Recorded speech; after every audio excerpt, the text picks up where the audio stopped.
कुछ बात कर लेते हैं हॉकी की। चीन में अंडर 18 हॉकी एशिया कप के फाइनल में जापान और पाकिस्तान की टीमें आमने सामने। तीसरे क्वार्टर का खेल इस वक्त जारी। जापान को मैच में 2-0 की बढ़तरी हासिल। चीन में अंडर 18 हॉकी एशिया कप इस वक्त जारी है, जिसका फाइनल जापान और पाकिस्तान की टीमें खेल रही हैं। तीसरे क्वार्टर का खेल इस वक्त जारी है। जापान को मैच में 2-0 की बढ़तरी हासिल है। खबर आपको दे रहे हैं खेल के मैदान से।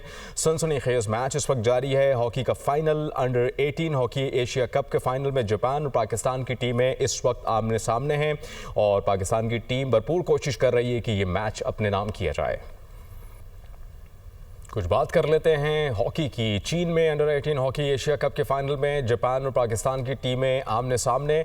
तीसरे क्वार्टर का खेल इस वक्त जारी। जापान को मैच में 2-0 की बढ़तरी हासिल। चीन में अंडर 18 हॉकी एशिया कप इस वक्त जारी है, जिसका फाइनल जापान और पाकिस्तान की टीमें खेल रही हैं। तीसरे क्वार्टर का खेल इस वक्त जारी है। जापान को मैच में 2-0 की बढ़तरी हासिल है। खबर आपको दे रहे हैं खेल के मैदान से। सनसनीखेज मैच इस वक्त जारी है। हॉकी का final under 18 hockey Asia cup के फाइनल में जापान और पाकिस्तान की टीमें इस वक्त आमने सामने हैं और पाकिस्तान की टीम भरपूर कोशिश कर रही है कि ये मैच अपने नाम किया जाए।